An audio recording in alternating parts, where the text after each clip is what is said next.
सरकार के द्वारा जारी करने का आदेश है, हम उसके लिए लड़ते नहीं हैं, हम उसके लिए संघर्ष नहीं करते हैं। वो इतनी महत्वपूर्ण चीज है कि अगर हमारे बच्चे का विमुक्त जाति का सर्टिफिकेट बन जाए तो हमारे अच्छे अच्छे स्कूलों में, बड़े बड़े IIT जैसे कॉलेजों में, IIM जैसे कॉलेजों में, तो बड़े बड़े कॉलेजों से जब बच्चे हमारे दाखिला पाएंगे, एक पैसा उनको देना नहीं पड़ेगा। क्या नहीं करना पड़ेगा? एक पैसा नहीं लगेगा। उनको मुफ्त की डिग्री, सबसे भारत में जो सबसे ज्यादा अच्छी और सबसे ज्यादा मान्य डिग्रियां हैं, वो इस प्रमाण पत्र से फ्री में उनको प्रमाण पत्र मिल जाएगा। आपका बेटा डॉक्टर हो जाएगा, आपका बेटा इंजीनियर हो जाएगा, आपका बेटा प्रोफेसर हो जाएगा, आपका बेटा और भी अच्छे पदों पर चला जाएगा। तो कौन नहीं चाहता, कौन नहीं चाहता है कि हमारा बेटा DM बने, हमारा बेटा इंजीनियर बने, हमारा बेटा प्रोफेसर बने, हमारा बेटा जज बने? कोई है जो नहीं चाहता बने? तो अब जरूरत इस बात की है, जरूरत इस बात की है कि हम सब लोगों को एकजुट होना है। हमारे समाज में जो कुरीतियां हैं, जैसे गांजा पीना, भांग खाना, दारू पीना, जुआ खेलना, ये हमारे समाज की सबसे बड़ी कुरीतियां हैं, है ना? सही बता रहे हैं कि नहीं बता रहे? तो इन कुरीतियों को दूर करो, ये जिम्मेदारी आपकी है। आप परिवार के मुखिया हो, अपने बच्चों को अगर सुधारोगे तो आपका परिवार सुधरेगा, और अगर बच्चा बिगड़ेगा तो परिवार बिगड़ेगा। तो हमें परिवार सुधारना है कि परिवार को बिगाड़ना है? हमें परिवार को सुधारना है। और खास करके हमारे बीच में जो यहाँ महिलाएं उपस्थित हैं, मैं उनसे निवेदन करता हूँ कि वो अपने घर में अगर उनके लड़कियां हैं तो लड़कियों को जरूर पढ़ावे, लड़कों को तो पढ़ावेंगे, ताकि लड़कियों से हमारे यहाँ दो परिवार सुधरते हैं। जिस घर में लड़की रहती है उस घर को आबाद करती है, जिस घर में लड़की ब्याही जाती है उस घर को आबाद करती है। तो लड़की से दो घर बदलते हैं और लड़के से केवल अपना घर बदलता है। तो इसलिए हम सबकी जिम्मेदारी है, हम सबका ये कर्तव्य है कि हम सब अपने बच्चों को पढ़ाएं लिखाएं, और थोड़ी शिक्षा नहीं अच्छी शिक्षा देने का प्रयास करें। जिसकी जैसी हैसियत है उस प्रकार से पढ़ाएं लिखाएं। और साथ ही साथ हम लोगों को आज का जो दौर है, उस दौर में सबसे ज्यादा आज की जो स्थिति की जो मांग है, वो मांग ये है कि हमारे समाज में न तो प्रधान है, न तो हमारे समाज में BDC है, न हमारे समाज में जिला पंचायत है। आपको मैं इसका मतलब समझा देता हूँ कि ये जिला पंचायत और BDC और प्रधान, इनकी क्या भूमिका होती है। आप लोग इनको मामूली में मत लीजिए। ये जिले की ऐसी इकाई है कि अगर ये तुम लोगों के पास तुम्हारे हिस्से में आ जाता है, तुम जिले के सबसे ज्यादा ताकतवर व्यक्ति बन जाओगे। अगर पढ़े लिखे नहीं हो तब भी इस लड़ाई को अगर लोगे तो तुम आगे निश्चित जाओगे। तो मैं आपको बताता हूँ कि हम सब लोग, देखो आपको मैं बताता हूँ, ध्यान से सुनना, कोई विरोध करने की ज्यादा मन में लालसा मत रखना। हम लोग और शेड्यूल कास्ट के लोग, जो चमार है, पासी है, कोरी है, और ये जितनी भी जातियां हैं, ये सब पिछड़े वर्ग में संविधान में पहले थे। क्या थी? हमारा जो संविधान है, बाबा भीमराव अम्बेडकर ने जो भारत का संविधान बनाया है, उसमें ये सारे लोगों को बाबा साहब भीमराव अम्बेडकर ने लिख करके रखा है कि ये सब पिछड़ी जातियां हैं। पिछड़े जातियों का मतलब आप जानते हैं, जिनकी आर्थिक स्थिति खराब है, जो लोग ज्यादा पढ़े लिखे नहीं है, जिन लोगों में ज्यादा सामर्थ्य नहीं है, और वे शिक्षा के क्षेत्र में भी पिछड़े हैं, और नौकरियों में भी पिछड़े हैं, राजनीति में भी पिछड़े हैं, हर क्षेत्र में वे पिछड़े हैं।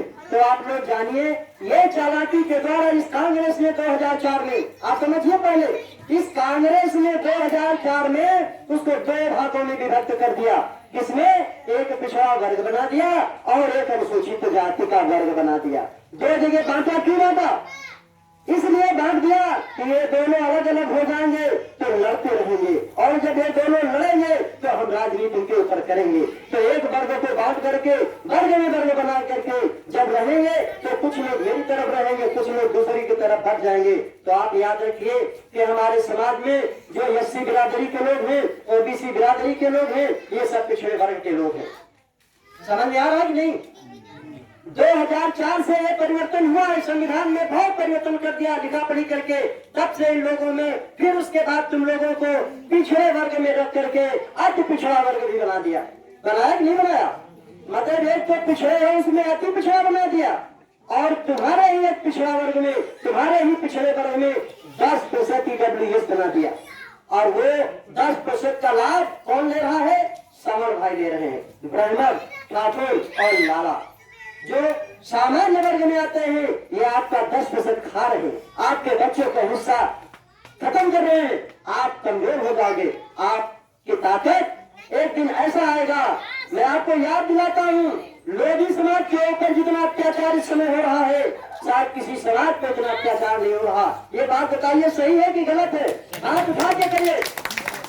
और इसके लिए लड़ने की जरूरत है। हमारा लोधी समाज अभी देखिए, कहीं हरदोई में लड़का मारा जाता है, तो कहीं इटावा में लड़का मारा जाता है, कहीं उन्नाव में लड़का मारा जाता है, तो कहीं एटा में लड़का मारा जाता है, कहीं बरेली में मारा जाता है, कहीं पीलीभीत में मारा जाता है।